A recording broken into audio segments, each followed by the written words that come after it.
Well, there are new satellite photos that show the first evidence of construction in years at a nuclear site in North Korea. This is a clear sign North Korea is amping up its nuclear program after claiming to have destroyed the site in 2018. It seems the entire world now is taking advantage of Joe Biden's weakness. Just a few days ago, North Korea fired another suspected ballistic missile into the sea for the 9th time this year as they attempt to create a long-range ballistic missile program that could ultimately hit places like Hawaii. And this was the response of U.S. Ambassador to the United Nations, Linda Thomas Greenfield.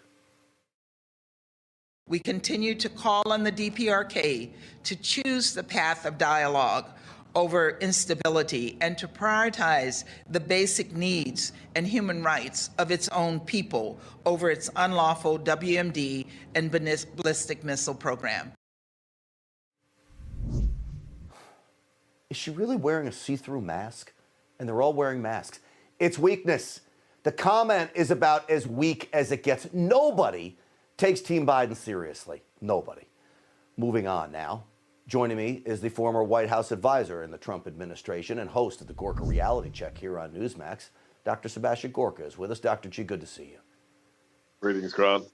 Oh, and by the way, what do you... in your A block, picking up that double amputee, what an American, what an amazing man. Well, Chuck Colton is really a true hero, and I urge anybody watching, go back and watch the rerun later tonight or go online at newsmaxtv.com and watch the video of Chuck Colton literally rescuing a man with no legs in Ukraine. Quickly, Dr. G, I want to ask you North Korea, and then I want to move on to oil. What do you make of these satellite photos and North Korea now testing missiles again? It's exactly what happened under the Obama administration. Remember, when you start your administration with an apology tour, then what happens? If you don't believe America is the greatest nation on God's earth, then the bad guys exploit that, whether it's Little Kim, whether it's the first invasion of Crimea, whether it's the rise of ISIS, whether it's the JCPOA Iran deal.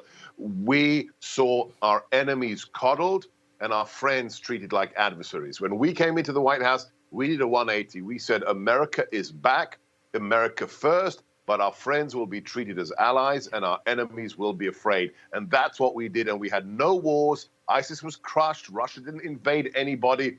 And now we've had a year of Biden. Yeah. I know you and I have friends in California paying over $6 a gallon now for gas. The war on energy is what created this crisis. There is no doubt about that. Listen to what Jen Psaki said about federal policy on oil and gas. Listen. To be very clear, federal policies are not limiting the supplies of oil and gas. Dr. G? She actually said that we need to get away from fossil fuels today in that briefing. I wonder where she thinks the electricity for her Tesla comes from. Does it come from magic unicorn farts? No, it comes from coal. It comes from gas. And by the way, you need to wake up. The XL Keystone Pipeline grant would have given us 800,000 barrels of oil a day. We buy 600,000 from Russia. We could have nixed Russian imports to America with just the XL Keystone Pipeline that Biden canceled on day one. That's how much of an imbecile this woman is. And we need to start drilling in the Arctic Wildlife Refuge as well. Real quick, soundbite number 4. She blames President Trump, of course. Watch this. The best thing we can do is reduce our dependence on fossil fuels and foreign oil. And you guys think that asking Saudi Arabia or Venezuela or Iran is reducing our dependence on foreign oil? I don't think anybody is advocating for Iran to continue acquiring a nuclear weapon, perhaps except for the former president. Disgraceful. Dr. G, there's so much to unpack in a short time. It's just utterly disgraceful. We killed 200 Russian mercenaries in Syria when we were in the Trump White House. We stood up for national security.